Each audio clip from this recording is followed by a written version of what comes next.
Hi folks, Dave, the Honest Audiophile. This is the Hifiman EF600, and these are my Honest Audiophile Impressions. I want to thank Apos Audio for providing the EF600 for review. Do greatly appreciate it. Apos Audio, you rock. Okay, so the Hifiman EF600, this will set you back $800 from your bank account. It is a R2R ladder DAC headphone amplifier and headphone stand. And the EF600 is the big brother to the smaller EF400 that I reviewed a while back on the channel. Is it a significant upgrade to the EF400, and is it worth the extra money? I'll try to answer those questions for you in the video. So, EF600. It's big, it's heavy, and it's unique. So it's about 11 inches tall, and at the bottom of the base it's about 6.5 inches deep, and it's roughly about 4 inches wide at the top and the bottom. At the top it's roughly about 5.25 inches across. I didn't get the weight of the EF600, but this thing is heavy, and it is all metal here on the front and on the back and on the bottom. It's going to sit on a desk or on a stand very well. It's not going to move once it's in place. Needs quite a bit of space top to bottom though. I like the build of it. It's just a little odd to position on a desk.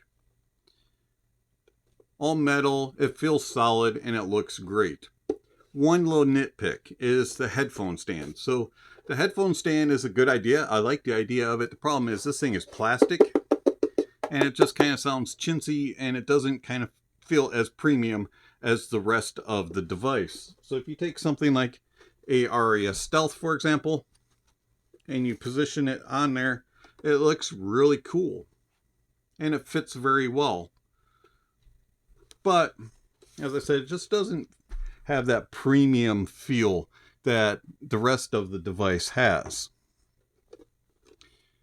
You do have some venting on the top and also at the bottom. I didn't find that the EF600 got super warm or anything while it was being in use, but it does seem like those vents do a good job. So on the front, we have a few selector buttons here. There are little LED lights that light up when you select. And on one side you have your gain. So you have high and low gain for NOS, which is no oversampling. And then you have high and low in the middle here of OS, which is for oversampling. I did find that there is a difference between the oversampling and the NOS, no oversampling. The oversampling has a more warm, robust, and thicker sound. And it just was a little bit more pleasurable to listen to, but it also didn't sound quite, natural as far as how I believe that those tracks should be reproduced. The no oversampling added in a little bit more air, sparkle, and removed that thickness and fullness and that overly processed sound, and they sounded more natural to the reproduction, the way that I'm used to hearing them and the way that I think that those tracks were intended to be reproduced. So I listened mostly with the no oversampling and thoroughly enjoyed it. We'll get into the sonic impressions soon. And then on the other side here, you have your selectors for your inputs. You have USB and coax, Bluetooth, and then you have RCA and balanced inputs. Speaking of the Bluetooth does all the codecs that you would want, and I found that the Bluetooth connected very well. It was easy to pair, it remembered your device, and I had no problems with it disconnecting or not remembering devices or anything of the sort. Bluetooth works very well, and I had no issues whatsoever playing it. Didn't use it a whole lot, but the times that I did test it, worked great. You have this rectangular volume knob, which is really, really cool. You don't get too many rectangular volume knobs. And it's super smooth to spin around. I do wish that they had rounded the corners. It is slightly a little bit rough to touch at times. And then on the bottom, you have your 4-pin XLR out and your 1/4 inch outputs. And then you also can use them for dual XLR 3-pin out. On the back side, you have your Bluetooth antenna, coax input, USB-B, USB-C inputs, and then you have your XLR input, your RCA input, RCA out, and XLR out. And then you have your power cable input and your master power switch. The only accessory that you get is this chintzy power cable. That's it. You don't get anything else. No USB cables, no interconnects, nothing of the sort. Just that little power cable. And then it all comes in this big, huge, massive box. So Hifiman clearly is focusing on the build and the sound of the EF600. And as I mentioned, I preferred it on the no oversampling NOS versions of the gain versus the oversampling. And I just found that the oversampling was just a little bit too processed, and I didn't care for it as much as I did the NOS. How does the EF600 sound? The EF600 has this presentation that is just very engaging and very emotional. I connected the EF600 to many devices, including the powered speakers that you see behind. Those are the Monoprice MM5Rs, and had no issues whatsoever connecting them and then just playing music and being able to use the remote control with the MM5Rs to control the volumes up and down, as the outputs on the EF600 are fixed only. There is no variable output with the EF600. Then I connected them to various amplifiers and used the EF600 as a DAC only. Amplifiers that I used were the Mytek Liberty THX HPA, the Headamp GSX Mini, and the Drop THX 1 Linear, and the JDS Labs Atom Plus. Then I connected DACs going into it and used it as a headphone amplifier. The DACs that I used were the Mytek Liberty DAC 2, the Aune X1S GT, the Odyssey Deckard, and the JDS Labs Atom Plus, and also the SMSL DO300. I forgot to mention another amplifier that I did use the EF600 with was the Tor Audio Roger. In all of those testings, I found that the EF600 sounded pretty much the same, whether or not I was using it as a DAC only, as a amplifier, or as the DAC amp, and I was using the amplifier out with the internal DAC. And I found that it had that nice, warm, engaging, and just emotional connection to the music. And it was a very powerful and authoritative bass that extended nicely into the sub bass. You got really nice mid bass punch and slam, and then you had good control in the upper bass that did not bleed into the mids. And I just found that it was a very pleasurable tonality, good timbre and accuracy, and it had a well-controlled power and slam and punch, and everything just played together and sounded accurate and true, and you had nice details and very good resolution. Overall, it's a very fun and engaging, immersive, and emotional bass, but yet it wasn't domineering or overpowering. And then the mids had that emotional connection, that those moments of, wow, I feel connected to the music, and you just want to close your eyes and listen and just enjoy the moment. Those are the type of mids that the EF600 has, and they have very nice natural tonality to them, very good timbre, and details and resolution are very good as well. And I just found that the mids, whether it would be vocals or instruments, just sounded natural and correct, and they just had this slight warmth to them and this connection to the music. They didn't go full on lush and get too thick and full and dominant, but they had good air and space, yet with a slight warmth to them and just this body that just filled out the music, and it just put you in the moment and you just enjoyed it. And then the treble. The treble extends nicely, but also has a little bit of a softness to it. And so you get a little bit of smooth roundness, not too much, but just enough to kind of take that bite and the edge off. And you still get a nice, crisp, sparkly, and energetic at times, but kind of wish that there was a little bit more. It was slightly on the softer side of presentation, which kept it in the non-fatigue mode, and you just got this connection to the music, and it was just pleasurable, and it was just engaging.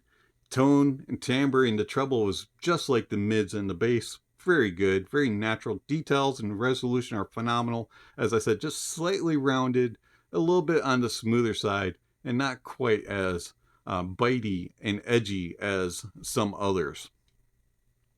And then you get into the sound stage of the EF600. And sound stages of R2R ladder DACs have always been impressive to me. I've always enjoyed them, and I thought that they had some of the best sound stages that I've ever heard on a DAC and an amp, and the EF600 does not disappoint in that regard. You have this nice sense of width, very, very deep depth, and exceptional layering, and everything's very cohesive and very balanced in the way that it portrays, and you don't have anything fighting for an area. You can look in and decipher the positions of placement and things tracking. It's very specific and very precise, and everything moves across smoothly, without jitters, without stutters. And then you can really look into a stage and you can see where everything is seated, positioning, moving. It's a phenomenal stage in that regard. Detail retrieval is really good for the price point, especially for an R2R. I can't think of another R2R under the $1,000 price point that does details better. Resolution is the same. It's phenomenal for the price point. For an R2R, it's exceptional. And then tone and timbre is just, it's romantic, and it has an emotional connection. The tone and timbre of the EF600 is special, and I really do enjoy it, and everything just sounds accurate and true. So, EF600. I haven't heard a ton of R2Rs, but I've heard a few, including the EF400. Now, the EF400 doesn't have quite the soundstage width. It does a good job with it, but it's not as wide, it's not as deep, it's not as developed as it is on the 600. And then also, detail retrieval and resolution is a step up from the EF400. Tone and timbre is more natural and accurate. And overall, it has a more full and accurate reproduction, the EF600 does, than the EF400. So sonically, yes, it is an improvement over the EF400, and is a significant upgrade when it comes to inputs and outputs. And then when I think about some of the other R2Rs that I've heard, or multi-bits, the Bifrost 2, I do think that the EF600 is better than the Bifrost 2 when it comes to tone and timbre, and it does a better job with detail retrieval and resolution. Fairly similar on soundstage width and depth and layering, but I do think that the EF600 is a slight step up from the Bifrost 2.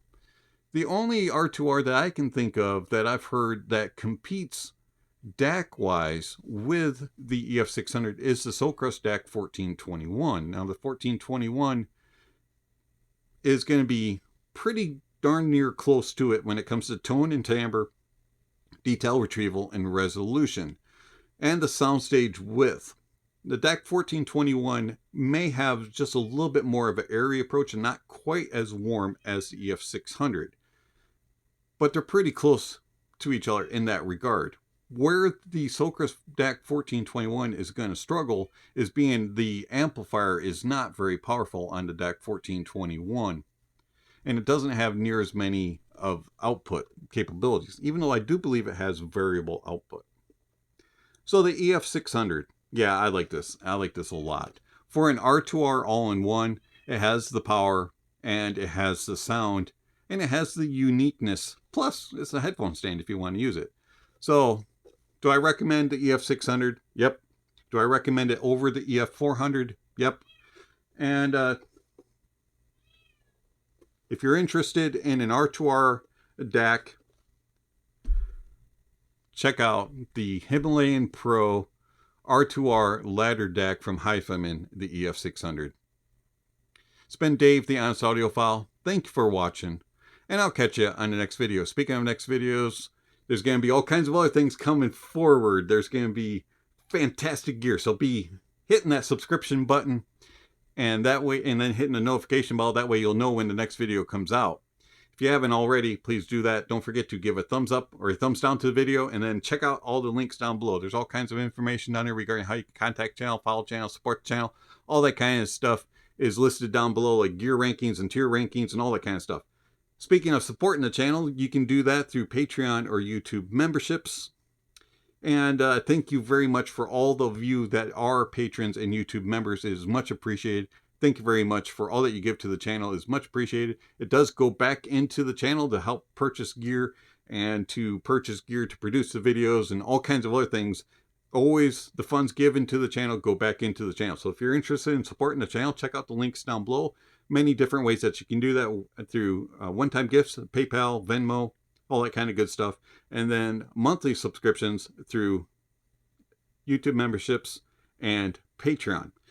Also, with Patreon and YouTube memberships of various tiers of support, you can gain access to my private Discord server and other kinds of benefits. So check out those links. And then lastly, don't forget to enjoy the music, and that honesty is the best policy.